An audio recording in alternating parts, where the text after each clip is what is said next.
O trabalhador brasileiro.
Quando Getúlio chega ao poder, seja por intenções anteriores que a gente não conhecia, seja por imposições daquelas circunstâncias, ele se transforma num personagem centralizador, ao mesmo tempo modernizador do país e com fortes traços autoritários.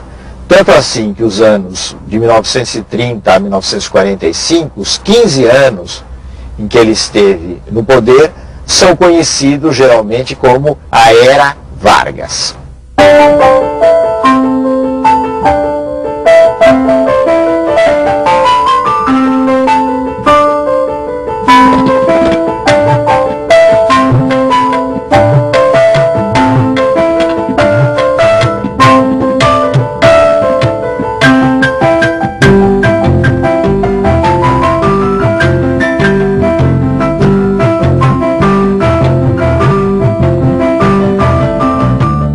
Teve que enfrentar problemas internos do seu governo, das forças que o apoiavam, e problemas externos da oposição.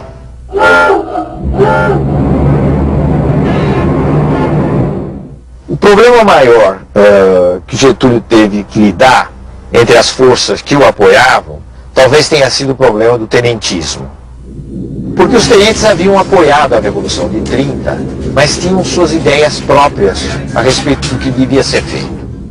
Então houve um verdadeiro confronto entre o governo Getúlio e os tenentes. O confronto nunca foi um confronto armado, entenda-se bem, foi uma disputa política.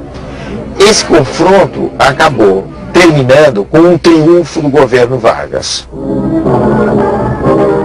Então, os tenentes ou saíram do exército, ou se integraram em alguns movimentos radicais, ou em sua maioria passaram a apoiar o governo Getúlio.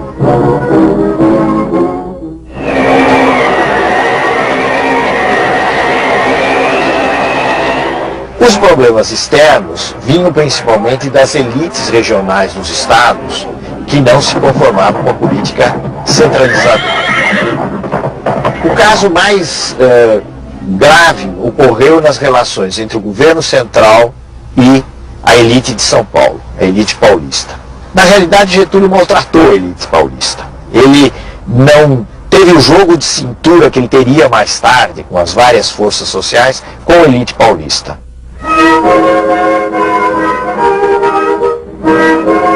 Isso deu origem a muitas resistências e acabou gerando a Revolução de 1932. O heróico a luta feito, firma tua tradição, tendo nas mãos do direito e a pátria no coração. São Paulo lutou durante vários meses praticamente sozinho, mas no fim foi derrotado pelas forças do governo federal, sobretudo pelas forças do Exército Nacional.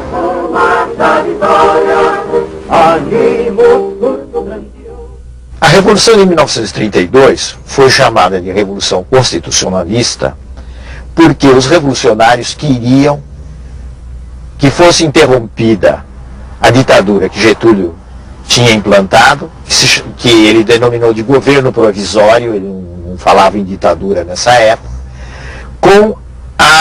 queria interromper com a convocação de uma Assembleia Constituinte para se aprovar uma Constituição no país e se implantar um regime democrático. Nesse sentido, a Revolução foi vitoriosa.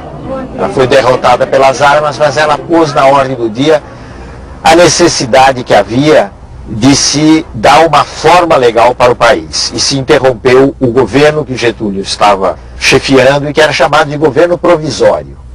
Então, Getúlio Vargas convocou eleições, que foram realizadas em maio de 1933, para uma Assembleia Constituinte. Essa Constituinte aprovou uma Constituição em julho de 1934. 16 de julho de 1934. A República Brasileira tinha sua segunda Constituição. Jornada de 8 horas, proibição de trabalho a menores de 14 anos, repouso semanal obrigatório, férias remuneradas, eram alguns dos... Mas talvez, do ponto de vista político, a coisa mais importante da Constituição de 1934 foi a instituição do voto secreto. Essa Assembleia, depois de que se reuniu e aprovou a Constituição, foi ela mesma quem elegeu presidente da República por voto indireto, o Getúlio Vargas. Em frente ao Palácio Tiradentes, o povo assiste à chegada do cargo presidencial. Uma delegação de constituintes recepciona o chefe do Executivo. O recinto da Câmara dos Deputados estava completamente lotado. Há 8 anos que não se realizava uma cerimônia deste gênero.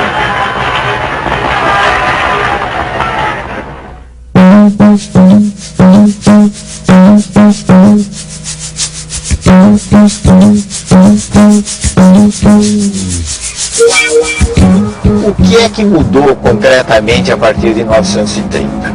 Vamos pegar algumas áreas, não é possível examinar todas as áreas. Então vamos pegar a área da economia.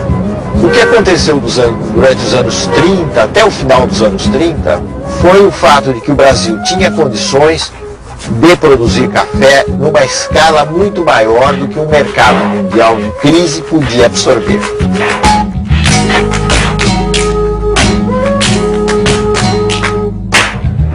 Então, se realizou toda uma política de queima do café.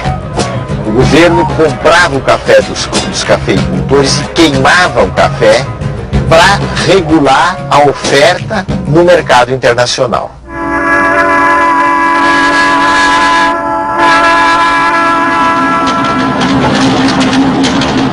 A outra mudança importante foi a expansão da produção do algodão. Então, nesse momento de crise, o algodão, de certo modo, veio em socorro das exportações brasileiras.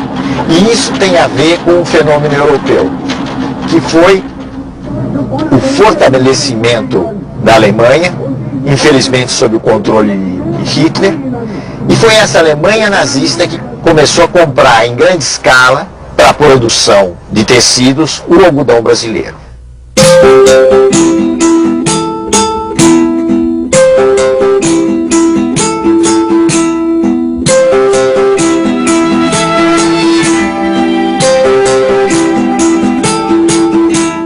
O impulso inicial dessa industrialização brasileira no pós-30 foi proporcionado exatamente pelas condições da crise mundial.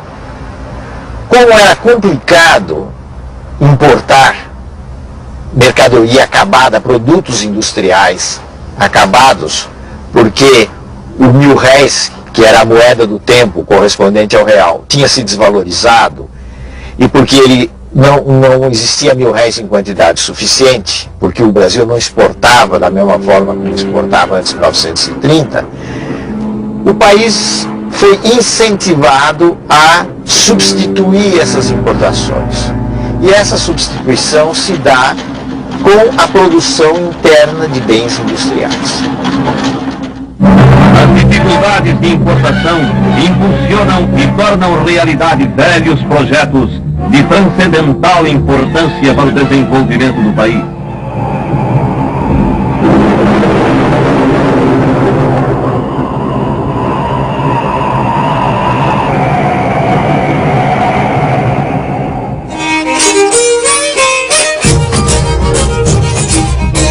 Sobretudo a partir de 1930, com exceção dos japoneses, a mão de obra estrangeira deixou de vir para o Brasil.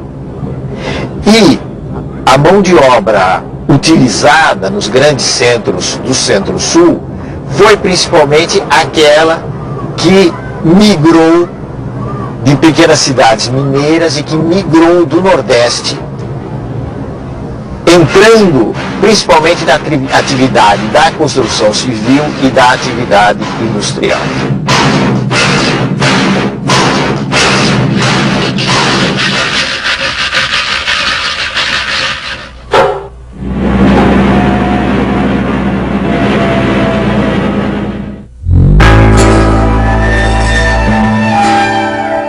No nível federal, as reformas implantadas por Getúlio tiveram vários objetivos. Um deles foi a implantação de um ensino técnico, demonstrando a preocupação com a industrialização e com a mão de obra qualificada. A outra coisa foi a melhora da qualidade do ensino e a padronização do ensino nos níveis secundário e nos níveis universitários.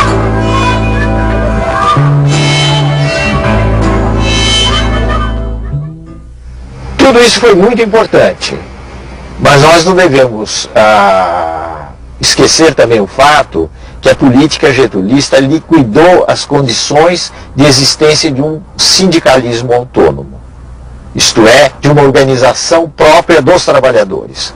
Ele fez tudo isso de cima para baixo, autoritariamente, como era o seu estilo.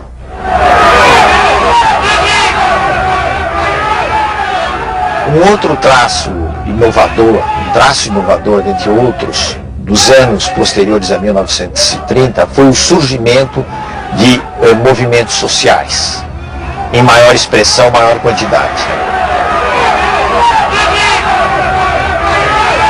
Dentre esses movimentos, nós devemos destacar principalmente dois. Um de extrema direita, que era o integralismo, e um de extrema esquerda, que era o movimento comunista. O movimento integralista estava inspirado no fascismo e tinha como seu líder mais importante Plínio Salgado, que era um político de São Paulo, um jornalista e um político de São Paulo. E foi organizada em nosso país uma agremiação política que tomou o nome de Ação Integralista Brasileira, a qual se caracterizava, sobremodo, pela formação de milícias uniformizadas com camisas verdes e pelos marciais desfiles que realizava. Os integralistas eram nacionalistas, totalitários, adversários das liberdades democráticas e acreditavam num regime sustentado por um partido único. Eles apoiaram Getúlio Vargas na esperança de que através de Getúlio eles chegassem ao poder. Getúlio lhes deu alguma corda até o golpe do Estado Novo, até novembro de 1937. A partir daí os integralistas foram marginalizados, uma parte deles tentou um golpe que fracassou e o movimento deixou de ter importância maior na cena política. Os comunistas tinham uma outra tática, que era a tática de enfrentamento, a tática de oposição. E com isso eles chocaram de frente com o governo Getúlio. Eles formaram um organismo, a Aliança Nacional Libertadora, que pretendia ser uma grande frente popular contra o governo Getúlio e por grandes reformas no país.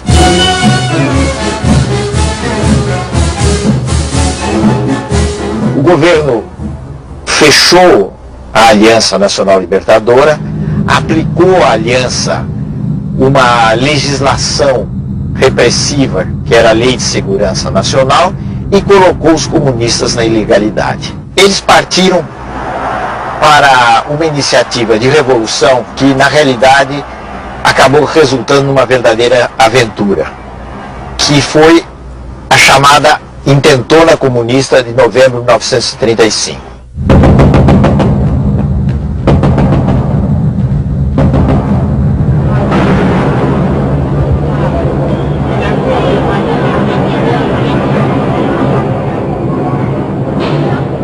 A consequência mais importante da insurreição comunista de 1935 foi o fato de que ela deu o pretexto que o Getúlio Vargas e os círculos do governo, principalmente a cúpula do exército, estavam esperando para iniciar uma repressão no país e, mais do que isso, preparar o caminho para a instalação de um regime autoritário.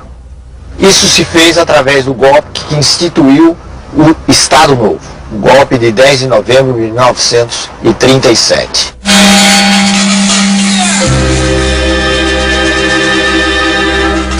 Praticamente sem nenhuma resistência, sem nenhuma oposição, forças policiais fecharam o Congresso e se iniciou um novo regime no país, que era o Estado Novo. Esse foi um regime que assumiu claramente feições de uma ditadura sob o comando de Getúlio Vargas. Quando as constituições políticas ameaçam degenerar em guerra civil, é sinal de que o regime constitucional perdeu seu valor prático, submitindo a... Foram suprimidas as eleições, foram suprimidos os partidos, foi suprimida a liberdade de expressão, que é uma coisa muito importante.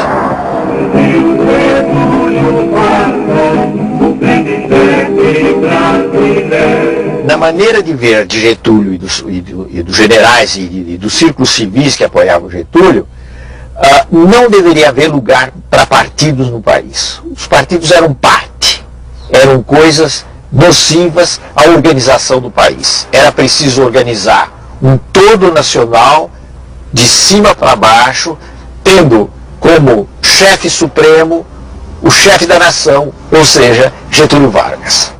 Getúlio Vargas cuida do lar do trabalhador brasileiro. Assim o vemos inaugurando as primeiras casas de uma série que planejou para todo o território nacional como habitação condigna dos obreiros da grandeza do Brasil. Tendo ao lado sua esposa, Dona Darcy Vargas, vemos o presidente da República, acompanhado pelo senhor Gustavo Capanema e outras autoridades, inaugurando o Hospital Estácio de Sá, na capital. Getúlio Vargas inaugurava o Instituto Nacional do Livro. Aqui o vemos em companhia do senhor Herbert Moses. O presidente da República assistia à grande parada militar comemorativa de nossa independência.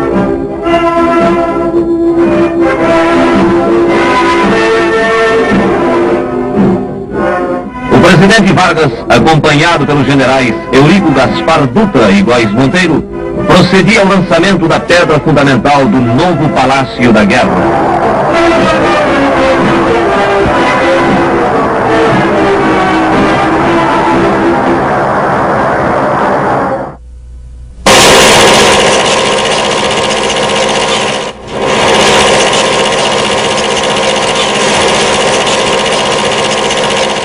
Especialmente no Estado Novo, houve uma ampla utilização do cinema, do teatro, do jornal, do rádio, que tinha uma importância muito grande, para enaltecer as façanhas do governo Getúlio e do Estado Novo.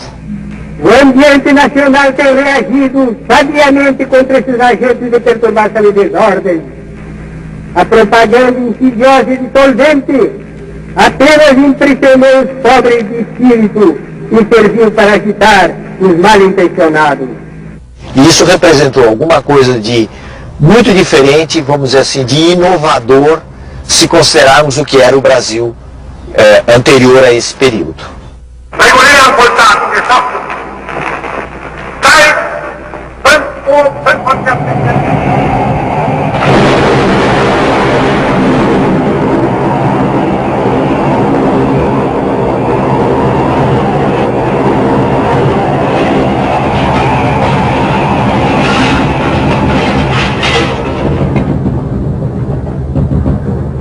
Com o início da guerra, em 1939, o Brasil acabou tendo de se definir.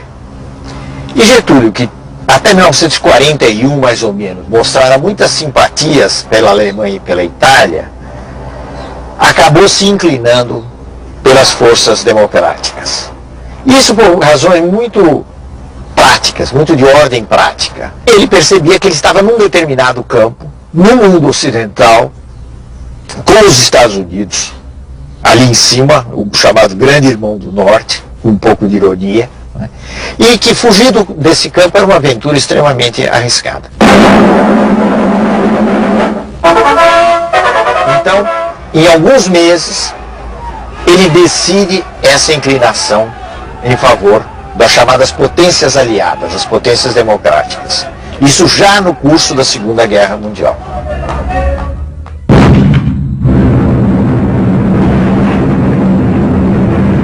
Aí as investidas dos alemães contra a Marinha brasileira levaram mais rapidamente à ruptura de relações com os países do eixo, Alemanha, Itália, depois o Japão, e finalmente a declaração de guerra contra esses países. Aqui esta manhã para receber uma nova força institucionária que justamente nesse momento está chegando para se juntar aos combatentes de todas as outras nações já se engajaram na frente da guerra. É a força institucionária brasileira, a segunda força do Brasil, a primeira da América Latina que atravessa o mar. Essa força institucionária é o mar da Sul. Há uma tropa bem disciplinada. O Brasil se reuniu com o seu exército para se passar no solo italiano, ao lado dos canadenses na revolução de estamos embarcando agora. Poder certamente ouvir o ruído do seu passo de lança que desce pela frente do grande transporte urbano.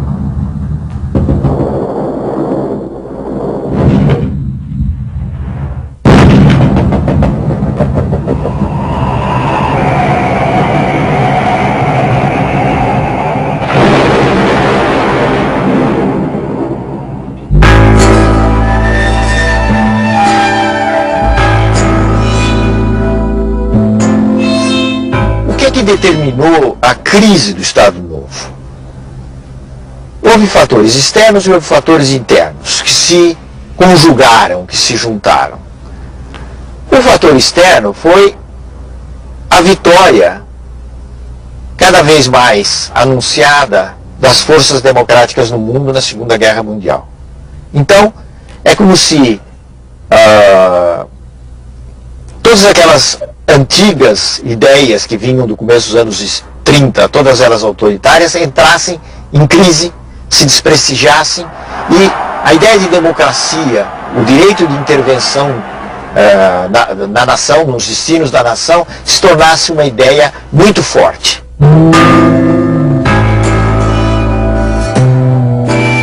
Getúlio foi sensível a essa situação nova, esse novo quadro que começou aí por volta de 1944, mas ao mesmo tempo ele fez uma jogada arriscada.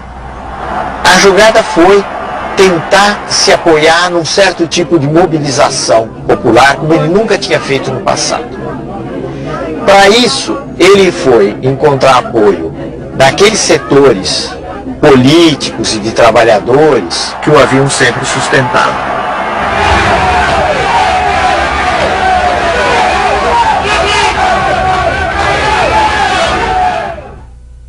Essa mobilização desagradou os meios militares, desagradou gente como o general Góes Monteiro, o general Dutra, que haviam sido os articuladores do Estado Novo. Então muitas vezes se diz que o Estado Novo foi derrubado por aqueles mesmos homens que o haviam implantado. Já fiz a minha parte na grande tarefa de mobilizar para o engrandecimento comum as forças criadoras da nacionalidade. Getúlio foi deposto praticamente a frio, e duas coisas são importantes. Primeiro, que ele conservou intacto o seu prestígio popular. E a outra coisa é que não houve, da parte dos generais e das elites civis que depuseram Getúlio, a intenção de jogá-lo para fora do jogo político. E a crise teve como consequência a renúncia de Getúlio Vargas, que em 29 de outubro de 45 deixou o Catete rumo a Itu, sua fazenda no município de São Borja.